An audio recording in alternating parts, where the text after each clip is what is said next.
Looks like we still have a few people joining, so we'll wait a couple minutes before we start.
All right, thank you everyone for coming to November Rain meeting today.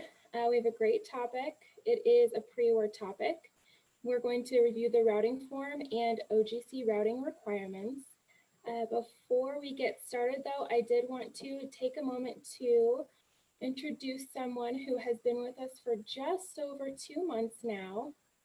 Those of you who don't know, we have a new pre-award manager, Garrett Steed.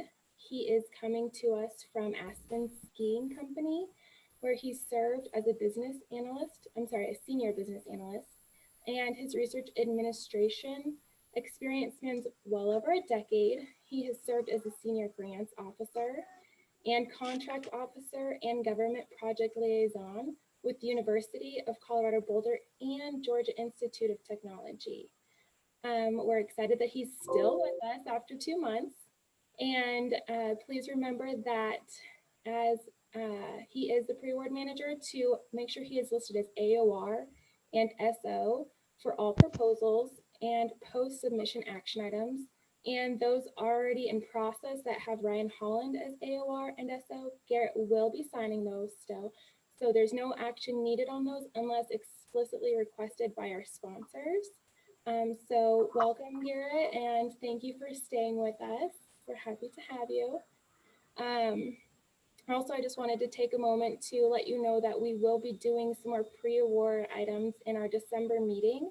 We'll be talking a little bit about best practices that different people have across campus. So if you have any ideas, please feel free to share those with Natalie Bies or Katie O'Leary or myself, and we will put those all together and reach out to you with any questions. So I think that's it for now. I'm going to let Grant Garceau, our business analyst in OGC, take over and present to us our routing form. Thanks, Brittany. So hi, everyone. Wow, there's a lot of you today. I'm Grant Garceau. I'm the business analyst for grants and contracts, if you don't know who I am. And as Brittany said, I'm just going to kind of do a rundown of some of the things on the routing form, talk a little bit about some of the implications, and how you answer questions and what that's going to mean, why some of them are important. And then after that, I'm going to transition a little bit more to just general what pre-award's looking at, what goes into the reviews, as well as Brittany and Natalie passed along a handful of questions that people had. So I'll address those specific questions. And as I go through things, you can ask me questions. And I shouldn't need the whole hour, maybe 3/4 or so. So there should be some time for some Q&As. Just a couple caveats. Obviously, I'm going to speak kind of in general terms. I'm not going to talk about any specific proposals. If you really want to go into the weeds on something, you can reach out to obviously one of the pre-award specialists or pre-award directly. A few other things. As we go through the routing form, I just want to remind everyone that it's an internal form. And so obviously make sure you look at it in that light. You're answering things mostly for the central administration when they set up your awards. And you're not going to hand this to anyone. So that's how we're looking at it. Last couple things is it is on all grant and contract proposals, but just keep in mind that it's a form that's used by multiple offices. And so just because there's things on there doesn't mean all of it feeds back to just OGC. It goes to environmental health and safety or a bunch of the other places on campus. Okay, so let me share my screen here for a second and we can go through it. All right, can you all see that routing form? Okay, great. Okay, so just first off, obviously, I think you're all familiar what goes into this. Anytime you make a monetary routing, you have to fill this out. Just kind of starting off, I think any of you involved in the post-award side get it, but when you're creating your routing forms, obviously make sure that you're selecting the correct org codes that go through or that go to the principal investigator when you make that proposal. Obviously, it creates the PIs whoever's logged in and you need to change it. Everyone should always be selecting the sponsored program gifts org codes. And for anyone who's new and doesn't know, when you add that PI, if the correct org code's not attached to the profile, that's an easy fix. You reach out to ERA support and we'll add that for you. And then you can have that fixed. And the org code's really important. Again, if you're not really connected to the post-award side, maybe it doesn't seem that way, but selecting the org code is really important to make sure the indirect cost recovery ends up with your department, as well as making sure that you get credit, especially if leadership's looking at how successful your PIs and your department is. You want to make sure that you're getting credit for those proposals that make it to the awarded stage. A few other things to make sure you always do sponsored program gifts. We can add it. I think the section that maybe for some people that they don't really understand too well that I really want to make sure I emphasize is this next one here, this contract proposal routing. This is really important because this is going to determine where your proposal ends up in which central office. So if you select a proposal, it always ends up with the pre-award team. And if you select the agreement ready for negotiation, then there's kind of a two-step process here. And so if it's not a proposal and it's going to be a contract, you either want it to go to the OGC contracts team or you want it to go to the CREO group.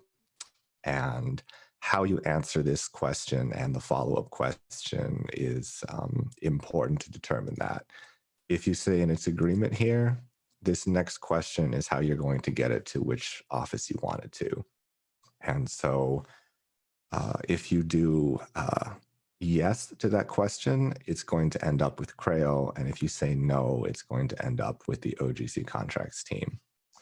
So just make sure you're careful about how you fill out this question, just because if you send it to the wrong team, it's most likely going to cause at least some delay. And I think you guys recognize that contracts and grant proposals can have very different timelines. If you're really cutting it close to the deadline and you mark it an agreement and it's due tomorrow, it might not make it in time for us to review it. So just be careful. This is really important how you fill this out. Kind of going forward, I'm not really going to go into the science questions here. OGC is not going to tell you how to fill that out.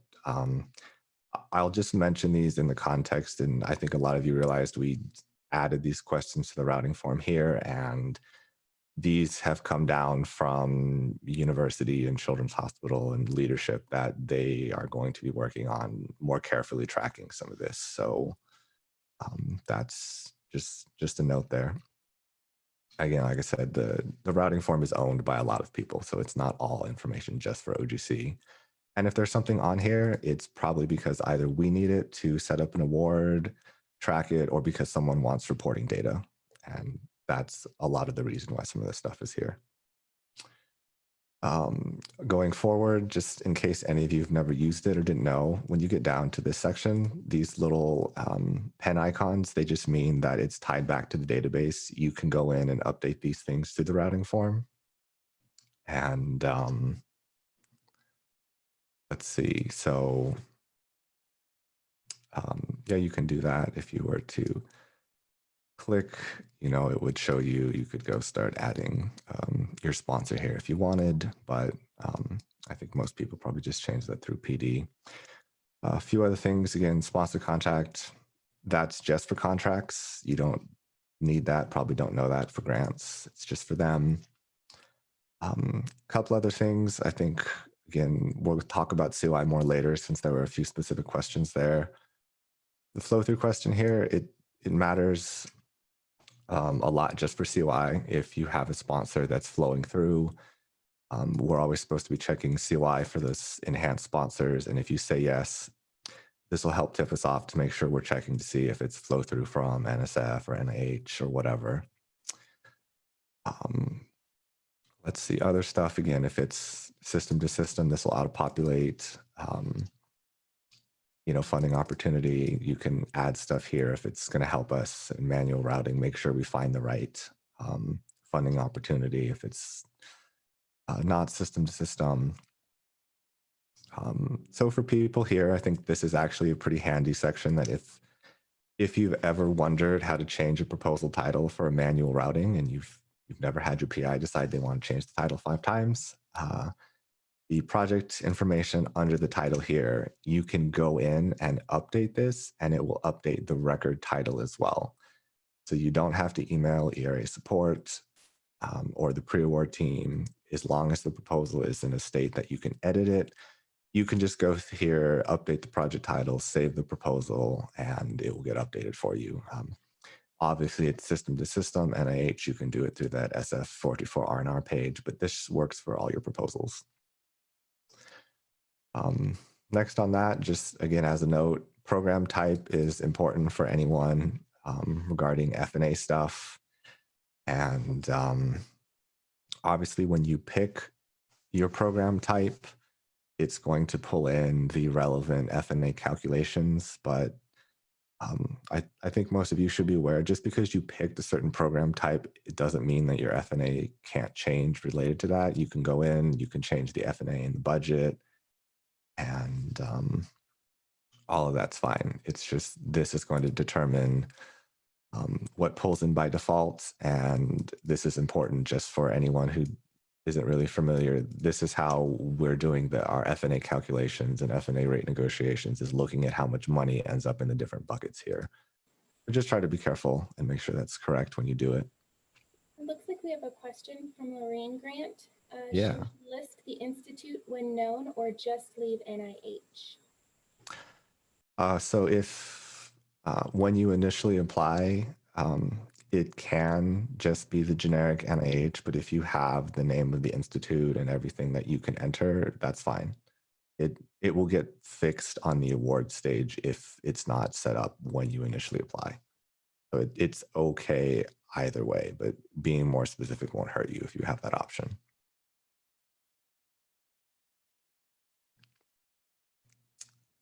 Okay. see, next area here, just proposal information, just a couple points here. I know if you've ever done this, obviously the routing form you fill out on the set of questions, the project period and budget period doesn't fill itself in. The only note I really want to stress here, because sometimes we see people put the same for both. If you have any kind of standard award, NIH, whatever, the budget period basically never exceeds 1 year. It's tied to like the financial reporting and all that. The only real instance where you're going to have a budget period that's multiple years or the same as a project period is if any of you do IPAs. Those can be set up for the entire period. It's just one thing, so you can do the entire project period. Otherwise, this is just generally 1 year or less. Other few notes, if you do have things like resubmission, supplements, whatever, it can be helpful just to include, again, current agency award and whatnot, and make sure that it's easier for us to make sure we're tracking that. That's really where those things come into play. Again, just when you're filling this out, obviously try to make sure that you're thinking of it as this is someone's first time viewing this for you. The more accurate you are when you put information in, the easier it is for us when reviewing it. Deadline, I guess here, there used to be more options under this deadline type, but these days it's really only something e-submission and sponsor receipt.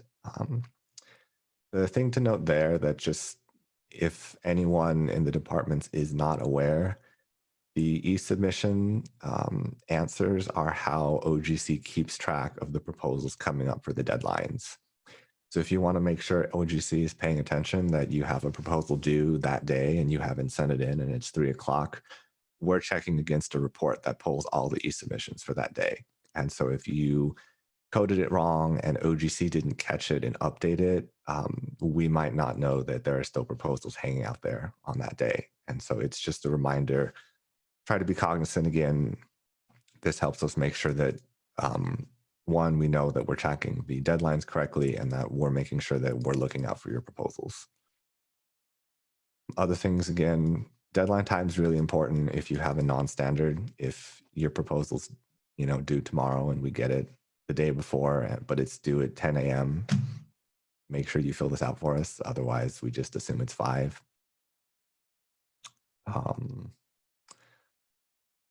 Okay, let's see. Other stuff.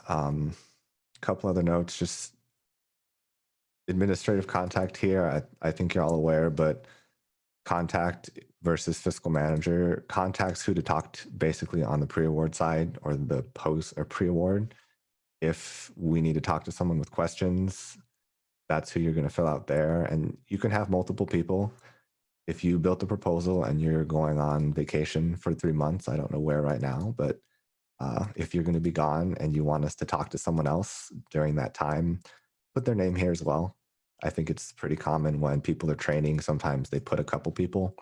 That's fine. We'll send the emails to everyone on the list.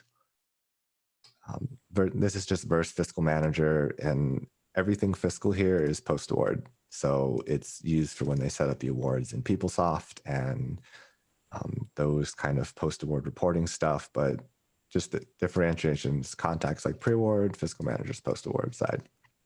I'm not really going to go into the rest of this. I think you guys got that. Grant, we have another question about the deadline.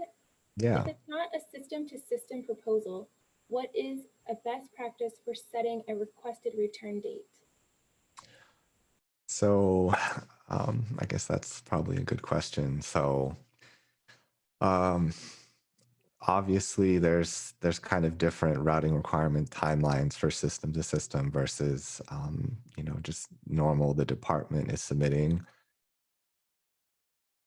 OGC will always make sure to the best of our ability we get something back to you before the deadline type, and as possible we will look at your requested return. I'm going to say be realistic. If you have a deadline 20 days out and you're asking for me to return it, a requested return of 1 day, it's not going to happen. I would just say you can put something that gives you enough time to make sure that you have some time to submit it. But truly, how OGC, how pre-award reviews these is based on deadlines. So we'll try to make, if I see, I have proposals that all came on the same day and someone has a requested return that they're trying to get something back sooner, I'll try to accommodate that. But just be realistic.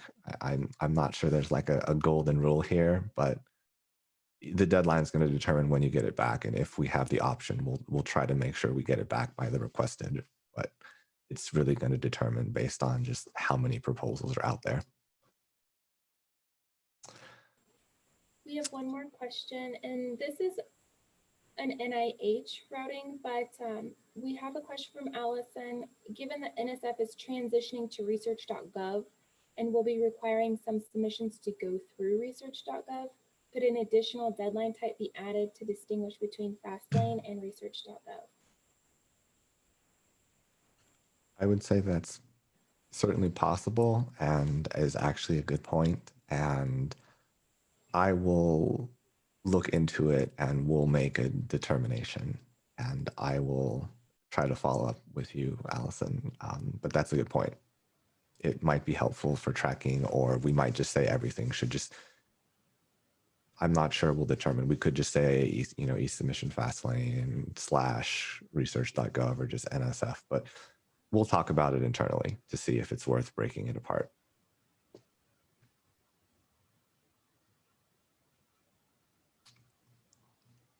Okay.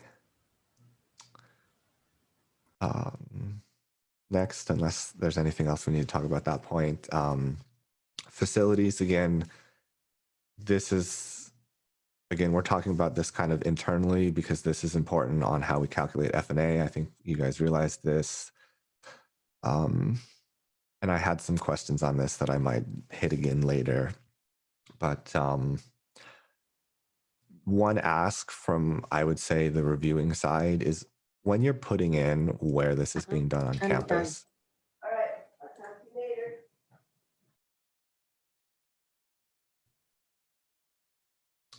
Okay, so when you're putting in the locations on campus, I would just ask, please use the commonly understood names for the locations on campus.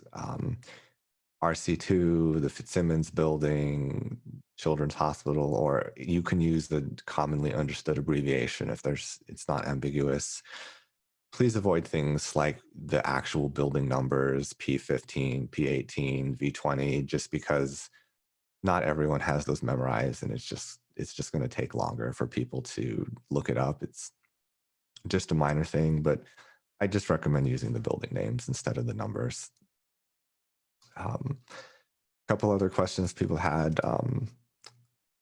You don't need to have the exact rooms dialed in, especially if it's going to be in a location that is always on or off campus. So if you know it's in the Fitzsimmons building and you can't tell me that it's going to be in exactly one room, you can put more than one room. You could put a TBD room, but you need to make sure what you put here is clear enough that there's no ambiguity between whether it's on or off. If it's something like the Leprino building or one of the bioscience building and it's on versus off campus, depending on which floor, you need to tell us at least which floor. This is one of the areas that OGC is always checking to make sure that your F&A is correct based on what you put here and what's in your proposal. And again, this is just important because this does determine how we look at your F&A, and it's one of the areas we're always checking. Okay, a lot of these next sections are kind of sciencey, so I won't go into great detail, but I'm going to just note a few things for those of you who might not be sure. Yes, you have to answer all these required questions for human and lab animals, but no, you don't need to have the answer to all the questions. You just have to answer them in some fashion. And what I mean is that pending is a perfectly acceptable answer. You don't have to put something, if you don't have your IRB number, you don't have an approval date, you don't have a protocol, that's all fine. You can put pending. That's a perfectly acceptable answer for all those kind of questions. Again, other stuff just to note about this is these again are used really by more of the other offices, not OGC. And some of these questions, when you are answering yes to them, obviously human subjects, land animals pulls in from the routing form. But some of these sections also trigger emails that get sent to those other departments so that they know to be tracking your proposals or for their own reporting. Like lab animals, if you say yes, they're going to get an email notifying them about your proposal that you've said yes, and they're going to be tracking that. So again, I'm not going to go into radiation, biosafety, chemical safety, just because that's really more on the science side.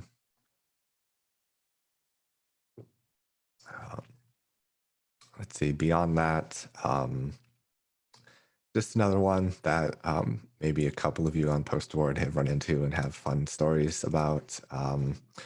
Genomic arrays, this is specifically tied into NIH, and I think very few researchers on campus actually do things with genomic arrays, but if you've never done it and they show up in your proposal, just know that NIH has specific instructions on how to handle them in the instruction guide, and this is important because it changes how you deal with F&A.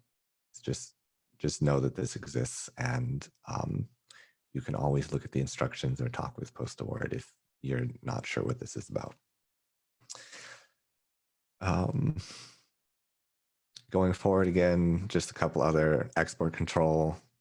This really is handled by the COI office. If you say yes to any of these questions, Christine Ahern and her team's going to get notified and might be in touch with you to talk about it. If you have questions on how to answer these, really, she's the expert, and her office is the best place to get help with that. Okay, so I know we've had specific questions about what people should put in the notes section, and I think some of you might kind of just want to know what that's for or how it can be useful to you. So I tried to give you a few examples of what would be things that would be useful. So just for any of you who do proposals with subcontracts, you've probably got an email from someone in pre-award asking you about the numbers in the LOI, and if you made a mistake, can we revise the numbers, or do we have to sign it as is and you'll revise the budget? If you have a subcontract that has an LOI with numbers and you're asking us to sign it, ask us or put a note in the section here telling us whether or not we can change the numbers. Because if you don't and you had a budget mistake, we're going to reach out and ask you. If you give us the answer in the notes section, we won't have to reach out, and it just saves everyone time and helps it get reviewed faster. Other things that could be useful that, again, can help your review go faster. OGC reaches out when there's people that have salary adjustments outside of the standard allowed amount. If you know someone's getting a promotion, getting a non-standard pay raise or anything like that, you can call it out here and just say that, hey, so-and-so is being promoted from associate to full professor here, documents attached. Those kind of things can just be useful to let us know and help us prevent making notes on your proposal. Other things people include that can be useful is if you have things that need signature, you can call them out here. I think the other thing, again, that's good, make sure if you have things that need signature, I see a lot of people put sign, signature required, sign whatever, they do it in the attachment names. It just helps to make sure no one misses any of the documents that need signature, but you can call it out here and that's useful. And the last thing that I've seen people do that you can put if you want that might be helpful is if you have special sponsor like F&A or cost share requirements or anything like that, you can also make a note here. And, obviously a lot of people highlight them in the attachments and just anything like that, that helps make sure that the pre-award team can find special things about your proposal faster or easier. It'll just make your review go quicker. And kind of the last thing is sometimes people have questions. Maybe there is a form in there and they just couldn't find the answer or whatever, and you want to call something out. You can ask us questions on the routing form here. Sometimes people have done that and we can write in an answer for you. That's all I have there, unless people have questions on it. See, and we're pretty good on time. So subcontractor stuff, just, nothing special. Call out how many subcontractors you have so we make sure we're checking the right number of LOIs. Okay, two last things. Cost share. This, I think, is kind of a common area that there's a little bit of confusion, and this is mostly a post-award thing, and so how you fill this out can be relevant to how your award is getting set up in the system. And so the two pieces I just want to call out is cost sharing required by the sponsor? A lot of people say yes for NIH. The answer is supposed to be no. NIH can have cost share, but it doesn't require cost share, even though it has a salary cap. An appropriate example of yes to that question would be you have a sponsor that says the PI must work 6 calendar months effort minimum on all projects, and we do not pay PI salary. Okay, there's cost share required no matter what. Then the second example is a lot of people say yes to the NIH salary cap. If your sponsor uses the NIH salary cap and they're not NIH, the answer is no, because the sponsor is not NIH. Just for clarification, that question only applies to NIH. And then I think the last thing here for the routing form, really, before we move on, is just obviously you can put in the F&A rate down here, and if it's not the federal government, it's a foundation, and they have their own published policy, you can just make sure you tell us down here. And okay. Are there any questions left on the routing form before I start moving on to talking about the pre-award review process more? Okay, can I add one thing? Yeah. On the deadline that you were talking about, if you scroll down there a little bit, we do watch those deadlines. So if you aren't going to be submitting for a major deadline, go ahead and move your date forward so that I'm not emailing you and asking you if you plan on That's a great point. Like you said, if you've decided to not submit on a deadline, it is good to either say you're not going to do it or change it, just so that we know not to waste time bugging you or checking or looking for your proposal. Yeah, we don't look at everyone. We're just going to be looking at proposals that are in a specific status that are going to be due that day. And so that's what we're going after. And mostly just want to make sure we don't miss anybody. Okay, great. Okay. Oh, let me pull up what other stuff I wanted to do here. Okay, 1 second.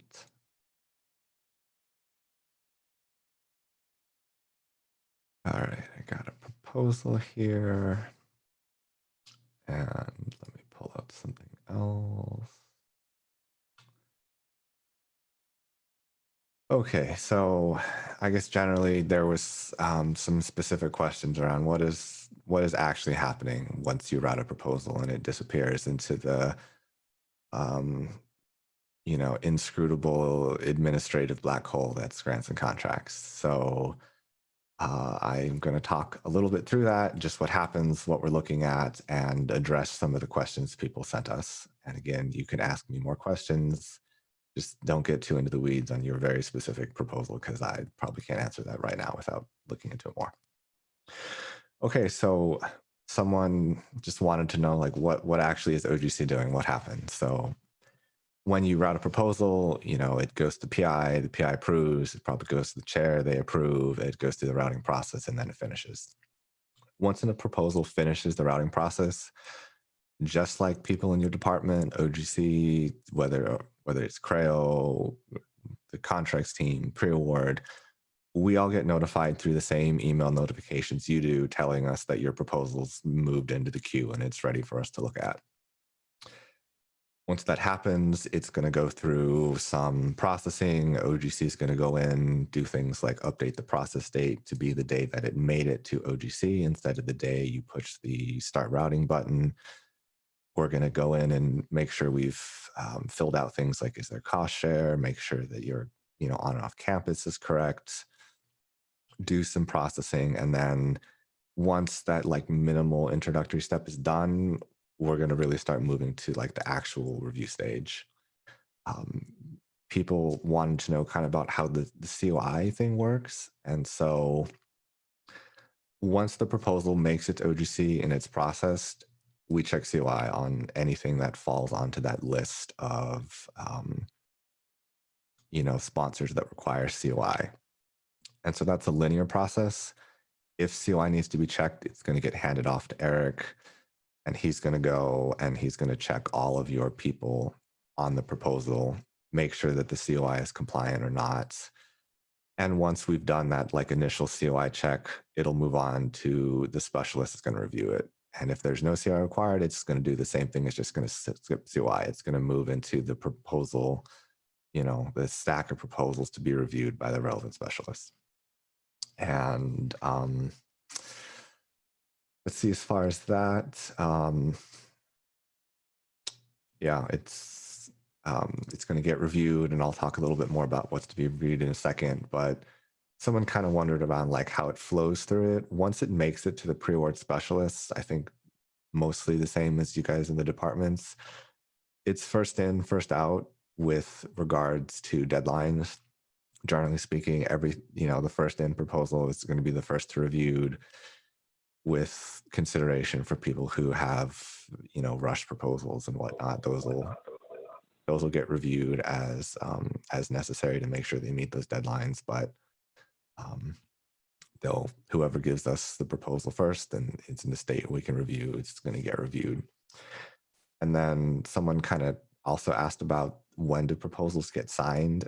After a proposal goes through a review, and we'll look at the status screen later, once that's done, it gets approved from a supervisor level. And when that review is happening is when the signatures happen. It's just the last part of the review process before it gets returned. Okay, so another thing that maybe it might be useful if you guys have input, I'm not sure if you have it. Someone said they had issues determining what's on or off campus. There is a master list that shows you all the buildings that are on and off campus. And that's what the pre-award team uses to look at when you fill out that facility section, as well as if it's a, NIH proposal, the performance site and whatnot. We use that to determine whether your location is on or off campus. If you don't have access to that, I guess let us know, and I can provide that to the RAIN group and we can send it out. I actually just sent the link in the chat. It's on the OGC website under facilities and administrative costs. So we do have that in the chat as well as on the OGC website. If you don't see your building listed on there and still have questions, definitely reach out to your pre-award or contracts person for additional information. Great, thanks, Brittany. Of course. Okay, so yeah, that's great. We have that. Sorry, can I clear something up on the COI while we're still there? Oh yeah, go ahead there. Sorry. Okay, so can you scroll down? Yeah, perfect. Okay, so I just want to point out a couple of things that are really helpful for me and a couple of things that aren't very helpful for me on this specific routing. So the top one's perfect. Jordan K. Abbott is compliant because of the yellow triangle. And then Mark Anderson, it almost looks like he's not compliant, but then I look over to where he's from, California, San Francisco, which is FDP compliant. Therefore, he does not need a COI through InfoEd or anything like that.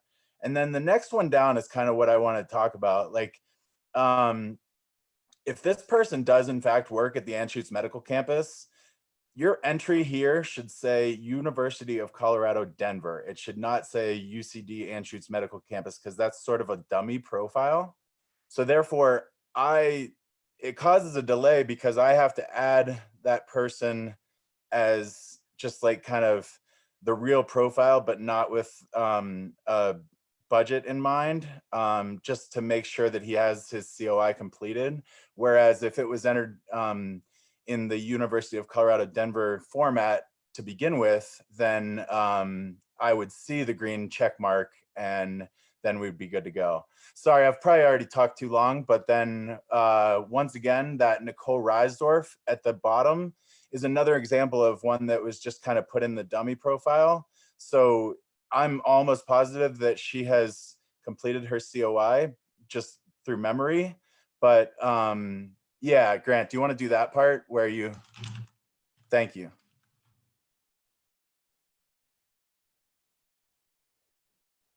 So you can see there's a lot of ones here.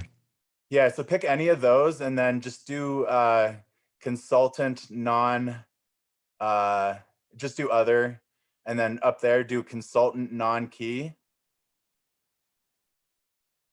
and then save.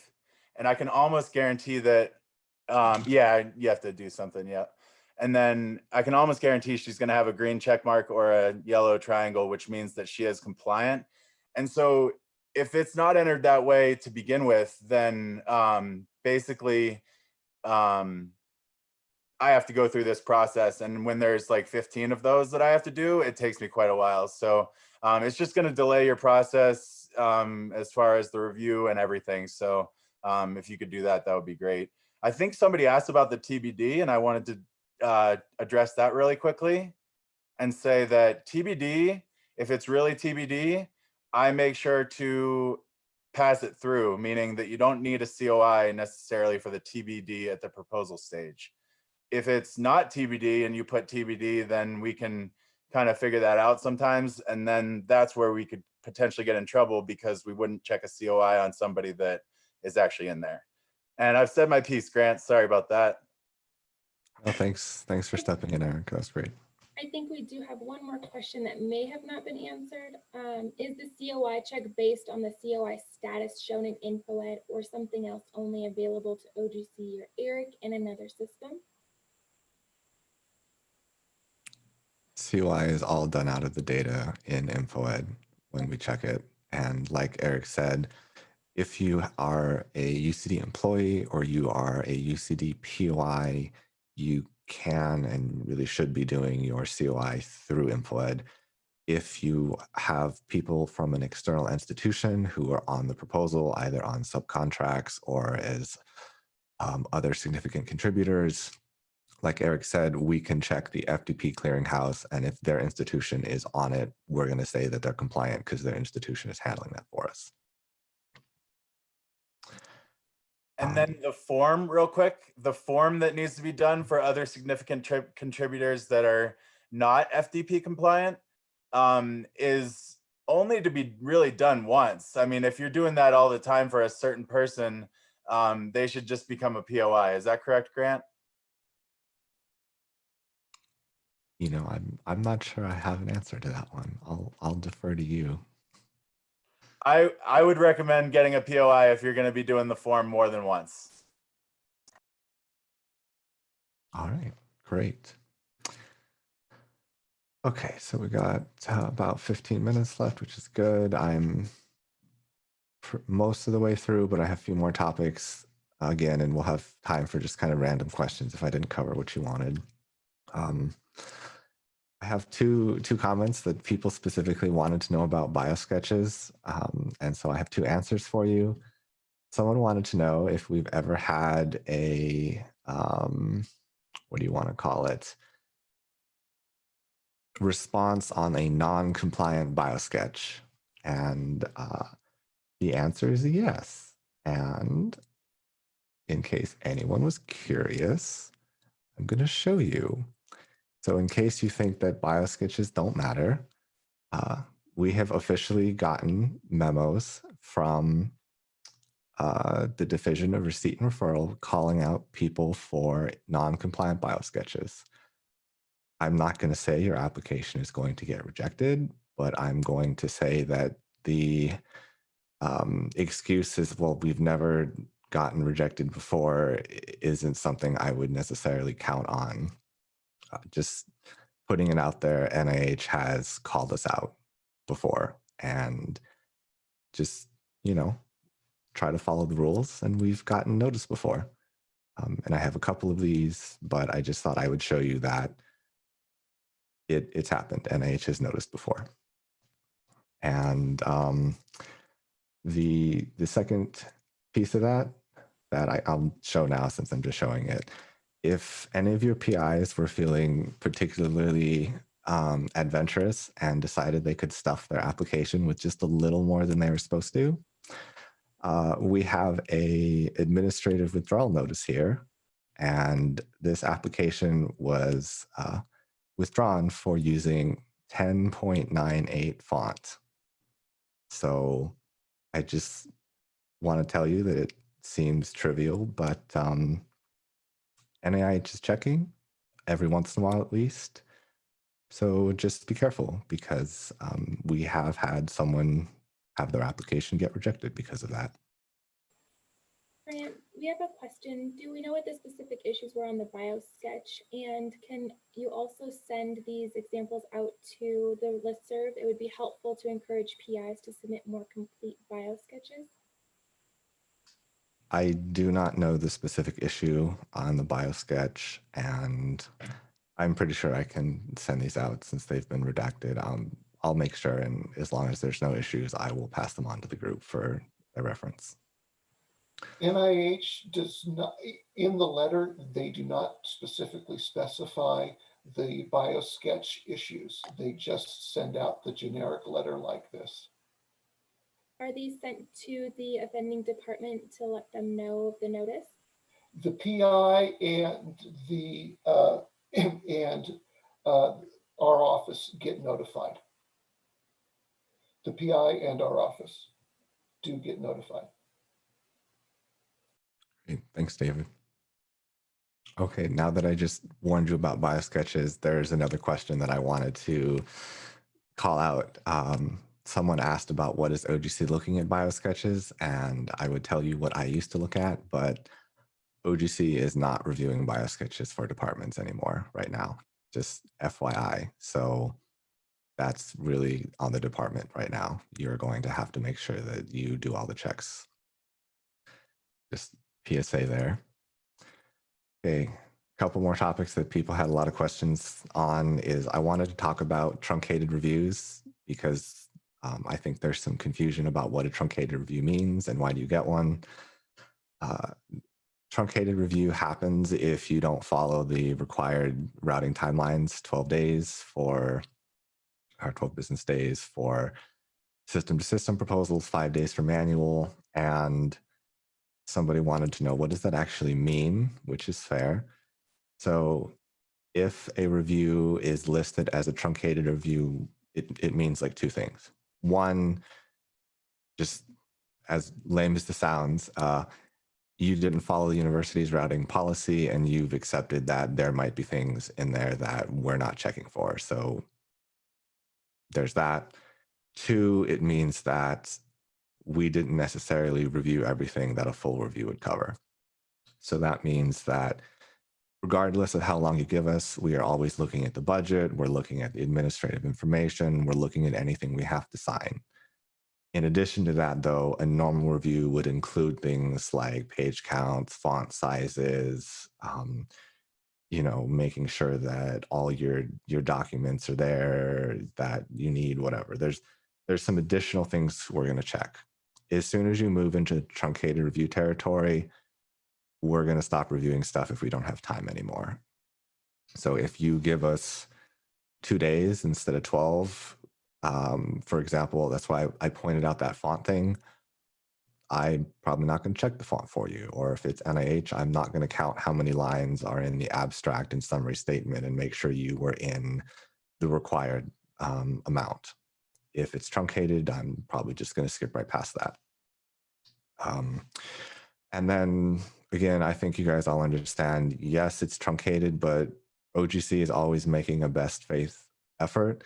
So if you didn't follow the guidelines, but I don't have a lot of other people in line, I'm probably still going to give you a full review. I'm going to call it truncated, but I'm still going to review it for you. If I have 30 other people in line and you miss the deadline, you're not going to get the full review because other people who follow the rules are going to get it instead. Again, it's just a sliding scale. We're always going to review as much as we can, but once you pass the deadline, there's just things we might not review for you anymore. Someone else wanted to ask about the 12 business days. Was a specific question of whether we'd consider changing that policy now. Short answer is no, not right now. The university continues to bring in more and more research funding. Judging by the call here, there's a lot of you involved in research. And if any of you have been around long enough, you probably know the pre-award team hasn't really changed in size anytime recently. So as much as I'd love to say we could review your proposal in 3 days, it's probably not going to happen anytime soon unless OGC gets bigger, unfortunately. Or maybe, I don't know, maybe something will happen, but it's not on the table right now. A couple more. Someone wanted to go through the status history, and I think this might be just useful when we have a little time left. On to that, Grant, sorry, we have a question. What documents should be included in the initial routing now that we've mentioned the abstract? So if we're talking about the like an NIH submission, if it's science, we're not going to look at content. But if there's anything that is like, again, the abstract or whatever that has specific like limits around the number of lines or font size or whatever, we will take a look if they're included and they're not obviously in a draft format. If you include something and it has all these draft markups and comments, I'm not going to look at it because that's clearly not in a state that you expect me to review it. Again, you don't have to include science because we're not scientists and we're not reviewing that. But if you do include something and it looks like it's in the final format, we'll check page limits and those things for you. Since OGC is not reviewing Biosketches, can you share what it is that we did check in OGC? Do you know if that's what we used to check in Biosketches or like overall what I'm reviewing? This question, yes. It says, it just says, since OGC is not reviewing Biosketches, can you share what it was you did check? Okay, so we would check the like contributions to science. We would check, I think it was that, I'd have to pull one up. We were checking like the few things that NIH called out that would limit, like you were only allowed, I think it was like 4 or 5 contributions to science and a certain number of like publication links. And because NIH had limits there, we would point out if you exceeded them, was I think probably the main thing. Or NIH also said you were supposed to include like a brief statement. I will share that I had a few people decide that a brief statement was about 3 single-spaced pages. I politely said that that's probably not a brief statement, but just that kind of thing. I'd have to pull up the instructions, but since we only have a few minutes left, I'm going to go through this last part pretty quick. The PT status screen, someone wanted to discuss what does this all mean. Just real quick, you know, in development means someone made it. In routing means you started the routing.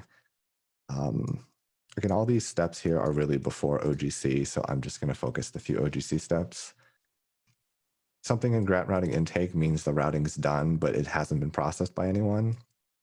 Grant proposal review means that it's been processed and is moved to someone's stack to review. You can see here that it moved to Eric for COI check. The grant proposal review stages are everything that's happening as we look through it. When a proposal's done, it'll move to supervisor review. That means it's getting ready for final approval. And if anyone needs to sign it, it happens here. It gets approved. And then I think a couple of people asked me, what does grant return processing mean? That means that your review is done. It just hasn't gone through the administrative step to return it to you and send your emails. And then I think at this point, I don't want to talk about things that people might not be too interested in. So I want to maybe open it up. Are there specific questions in the little bit of time we have left that people want me to address or want answered while we have a couple people from the pre-award team around? Hi, this is Tammy, Pete's pre-award. I have a quick question about adding mentors that are not on the budget, but they're used to the employees. Adding them as key.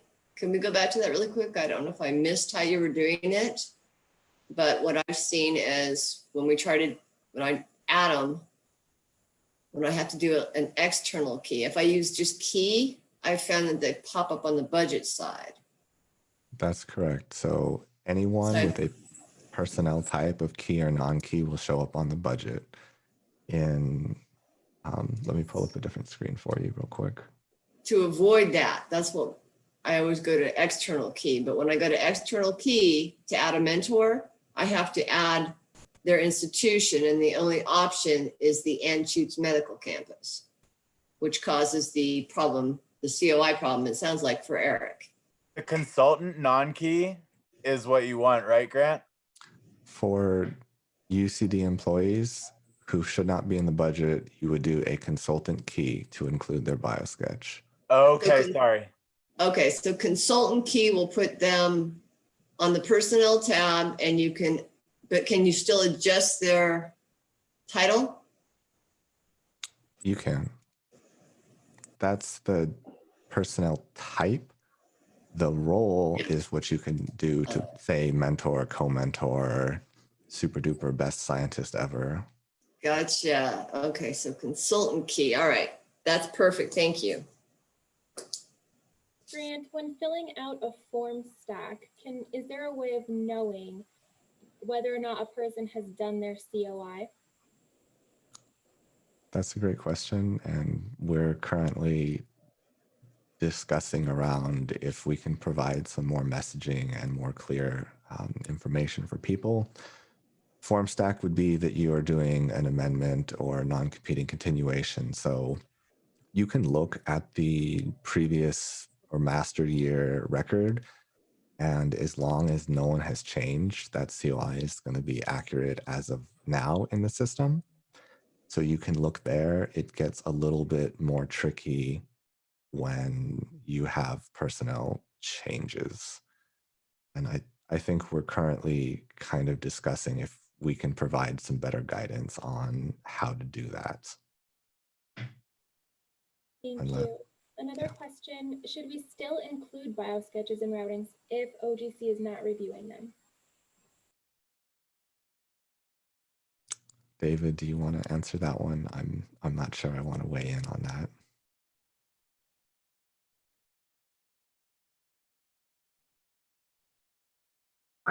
Ultimately, you're going to want to go ahead and include them because it makes better review, and we are going to be able to see everything that we can see. If we need it for reference for some reason, you're going to want to include it. I'll tag on to a second part is that if it's system to system, you still have to upload a document there anyway. So I'm not really sure it would be worth just putting another fake document.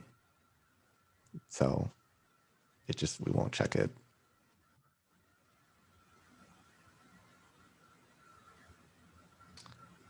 Okay, well, I'm not going to be the person to make you late to your next meeting. So I'm going to say thank you, all of you who came to listen to me. I think we had a lot more people than I expected. Hopefully you learned something and I didn't bore everyone too much. You can reach out to the pre-award team or me if you have follow-up questions that you want to talk about. And I just wanted to thank Brittany and Natalie for giving this opportunity to me and the rest of the pre-award to go through this. Thank you so much, Grant. And that's also a great reminder to everyone to please feel free to use the RAIN listserv with any comments, questions, best practices. It'll go directly to everyone on that listserv. And if you are not on the listserv and you're not getting RAIN emails, please reach out to myself or Natalie Buys to get your name on there. And we hope to see you guys next month for another pre-award session. Have a great day.